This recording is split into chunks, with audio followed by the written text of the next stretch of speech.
Hey ECS, my name is Liam Pierpont from 7-1, and here with me is my classmate Keanu Kutu, also from 7-1, and Abdullah Al-Abdullah from 7-5. Keanu is going to give us a short recap from the empathy and compassion segment of lessons from our learners from the last November, hosted by Morgan Ames and Logan Vincent. That's right, Liam. Logan and Morgan reminded us that empathy is recognizing how another person feels. And that people show compassion to their actions, which are based on their feelings of empathy. That's pretty deep, Abdullah.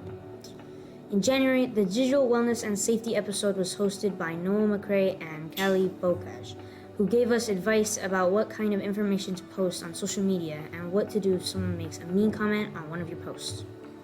Callie shared two pieces of advice. The first was don't write mean posts because you could create something called emotional contagion, where a whole group of people online start to spread inappropriate content because they're all contributing to a conversation with a mean vibe. Her second point was that if someone makes an inappropriate post, you don't have to reply to it, screenshot it, or spread it. You can shut it down by not replying, by blocking the person, or if you know them, talk to them face to face. Yeah, talking to someone face to face is still the best way to read someone's intentions.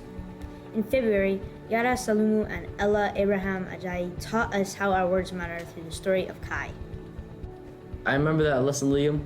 Ella told us that unkind words can leave us damaged, just like the crumbled paper. Functionally, unlike the paper, the marks that are left on people can fade over time and and often heal, but not making us feel hurt or leaving a lasting memory.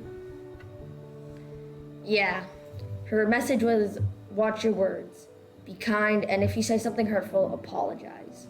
And stay away from saying that mean or hurtful words were meant to be a joke, because they're not. In March, Charlotte Farkas and Kinley Shorting introduced us to the difference between equity and inclusion. That was the episode with the pictures of people watching a baseball game. Each person in the picture describing equality had their own box, but the smallest person couldn't see the game. But in the picture describing equity, all the boys could watch the game because each one got a box if they needed one or if they needed more than one. Kinley then told us that equality means everyone gets the same thing, but equity means a person gets what they need. She also told us that we need to be careful when considering what is fair and equal, because sometimes people can be left out.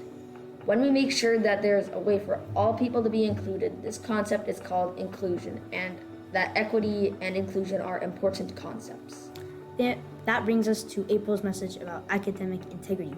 Omito Nishikori and Jamie Neville focused on plagiarism and cheating.